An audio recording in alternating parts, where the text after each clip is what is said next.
की बात है। सोनपुरा नाम के गांव में बिरजू नाम का एक दुकानदार रहता था। वो बहुत अच्छे से अपना जीवन बिता रहा था। रोज सुबह समय पर दुकान जाता और शाम को घर आ जाता। पूरा दिन उसका व्यस्त रहता क्योंकि वहाँ दूर दूर तक कोई दुकान नहीं थी। उसी गांव में न जाने कहां से एक शैतान आ गया और वो जब भी बिरजू जैसे भोले और ईमानदार लोगों को देखता उसको गुस्सा आता, क्योंकि उसको अच्छे लोग पसंद नहीं थे। पता नहीं लोगों को ईमानदार और अच्छा बनने से क्या मिलता है।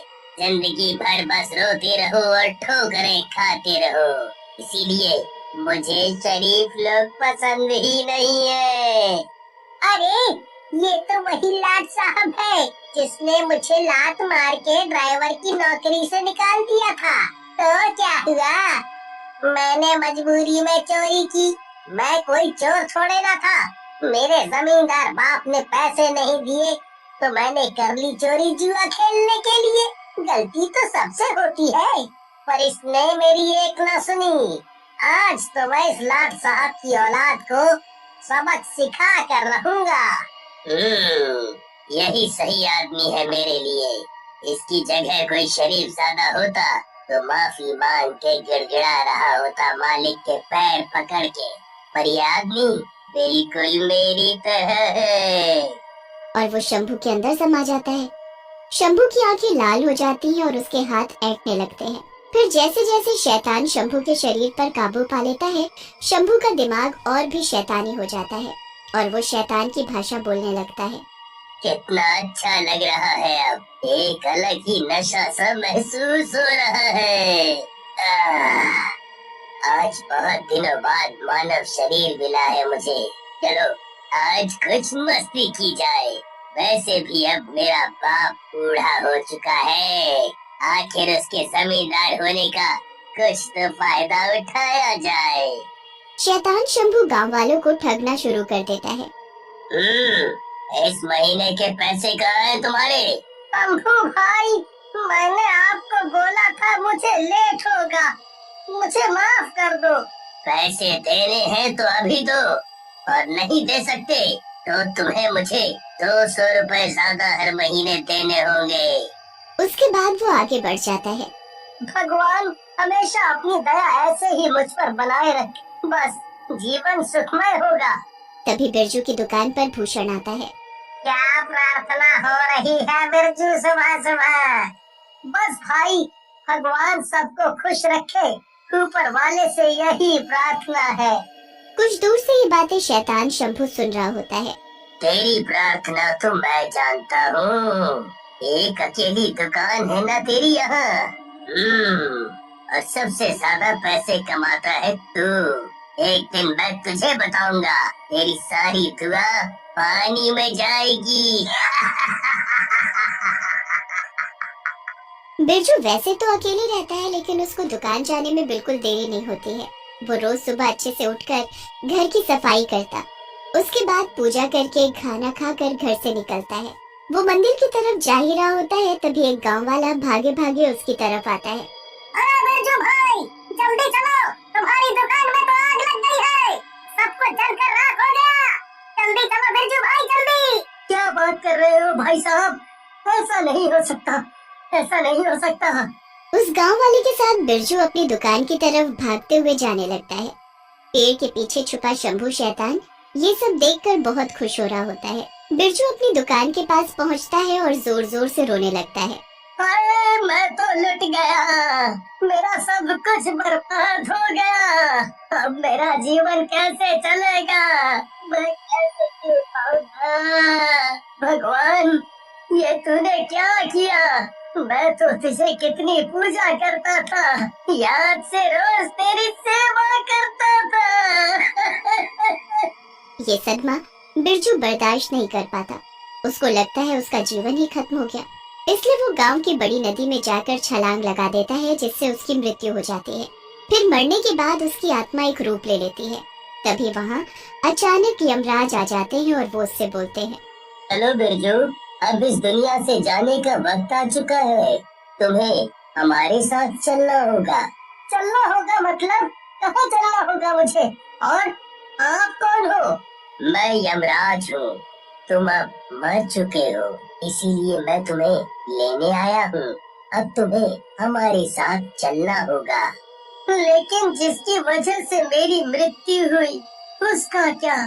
उसके साथ क्या हुआ? और इसने मेरे साथ ऐसा क्यों किया? मैंने तो किसी का कुछ नहीं बिगाड़ा। इस प्रश्न का जवाब मुझे कब मिलेगा? इन सवालों के जवाब तुझे पाने हैं तो मैं कुछ समय दे सकता हूँ। मैं सिर्फ ये बता सकता हूँ कि तेरा सामना एक शैतान से होगा। वो शैतान जो न जीते जी अच्छा रहा और न मरने के बाद अच्छा रहा। अगर तू उसे खत्म कर देता है तो तेरे जैसे बहुत से शरीफ लोगों की जिंदगी उस शैतान के हाथों खराब होने से बच जाएगी और तेरे पुण्य कर्म बढ़ जाएंगे। शैतान अपने असली रूप में दूर से यमराज और बिरजू की आत्मा की बातें सुन रहा होता है। मुझे हराएगा ये, मुझे खत्म करेगा बेसड्डी। बस एक बार के यहाँ रुकने के लिए हाँ कर दे, फिर मैं इसको बताता हूँ मैं हूँ कौन।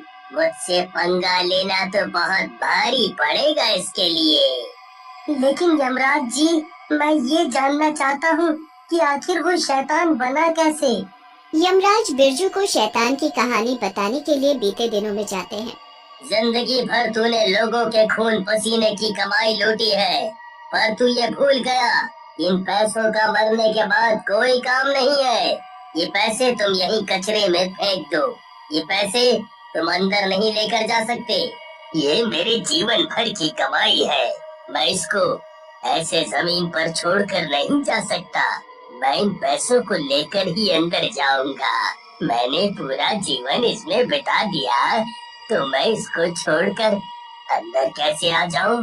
अंदर सिर्फ कर्मों का फल मिलता है, पैसे कोई मतलब नहीं रखते। अगर बिना पैसों के अंदर जाना है तो मैं इस दुनिया में ही ठीक हूँ, मुझे नहीं जाना अंदर। उसके बाद हमने उसको यहाँ छोड़ तो दिया, लेकिन उसने मरने के बाद भी लोगों को परेशान करना नहीं छोड़ा। अब तुम देखो तुम्हें क्या करना है और किस तरह शैतान को सबक सिखाना है। उसके बाद यमराज बिरजू को कुछ शक्तियाँ देते हैं और धरती पर ही छोड़कर चले जाते हैं और बिरजू एक बार फिर अपने गांव की तरफ निकल जाता है। आत्मा बनने के बाद अब बिरजू सबको आर पार देख सकता था। बिरजू कुछ दिनों तक गांव में घूमता रहता है और उस शैतान का पता लगाने की कोशिश करता है। एक दिन वो देखता है कि शंभू शैतान किसी को बुरी तरह पीट रहा है। बिरजू ये सब देखकर समझ जाता है कि ये वही शैतान है और इसने अपना मकसद पूरा करने के लिए शंभू पर कब्जा कर लिया है। बिना सोचे समझे बिरजू शैतान के सामने चला जाता है और बोलता है, शैतान रुक जा, तू होता कौन है सबको परेशान करने वाला? मैं वही हूँ जिसने तेरी दुकान जलाई थी और तुझे आत्महत्या करने पर मजबूर किया था। बता क्या करेगा? मेरा कुछ बिगाड़ सकता है तू? तुझे ऐसा करके क्या मिल गया? क्यों तूने मेरी जिंदगी बर्बाद की? तेरे मरते ही मैंने तेरी तिजोरी तोड़ के सारे पैसे ले लिए। उन पैसों पर सिर्फ मेरा राज चलेगा और उसको इस्तेमाल करके मैं और ढेर सारे पैसे बनाऊंगा। चल आज तुझे दिखाता हूँ कि शराफत और अच्छाई की ताकत क्या होती है। बोल चल, हो जाए दो हाथ, देखते हैं कौन जीतता है और कौन हारता है। बिरजू की आत्मा और शैतान के बीच घमासान लड़ाई होती है और दोनों ही एक दूसरे पर भारी पड़ रहे थे और ऐसे लड़ते लड़ते समय निकलता जाता है। बिरजू समय पर ध्यान नहीं देता और शैतान से लड़ता रहता है। अचानक उसे याद आता है कि उसके पास समय बहुत कम है। शैतान बहुत पुराना शैतान था, इसलिए उसकी शैतानी ताकत काफी बढ़ गई थी और बिरजू को यमराज से प्राप्त शक्तियाँ ठीक से इस्तेमाल करनी नहीं आ रही थी। तभी आसमान में बिजली कड़कती है और आसमान को काले बादल घेर लेते हैं। पर शैतान समझ चुका था कि बिरजू को दिया गया समय खत्म हो गया है, ये सब उसी का इशारा है। तभी आसमान से एक अनोखी शक्ति नीचे आती है और सीधा शैतान की छाती के आर पार हो जाती है, जिससे शैतान बुरी तरह घायल हो जाता है। और तभी अचानक एक आकाशवाणी होती है, तो जैसा शैतान कभी नहीं जीत सकता। यहाँ तो बस तेरे जैसे पापियों के पाप का घड़ा भरने की देर रहती है। पर आज तूने भगवान की शक्ति को ललकारा है, तुझे तो सजा मिलनी ही चाहिए। तेरा समय अब खत्म। बिरजू ये सब देखकर समझ नहीं पाता कि अब वो क्या करे। इतना बोलकर बिरजू बहुत जोर जोर से रोने लग जाता है। तभी वहाँ यमराज आते हैं। मुझे समझ आ गया है कि जिंदगी सिर्फ खुद के जीने के लिए नहीं होती, कभी कभी हमें दूसरों के बारे में भी सोचना चाहिए। मुझे मेरे लक्ष्य की तरफ बढ़ना चाहिए अब। बिरजू मरने के बाद आत्मा बनकर भी अच्छा बना रहा।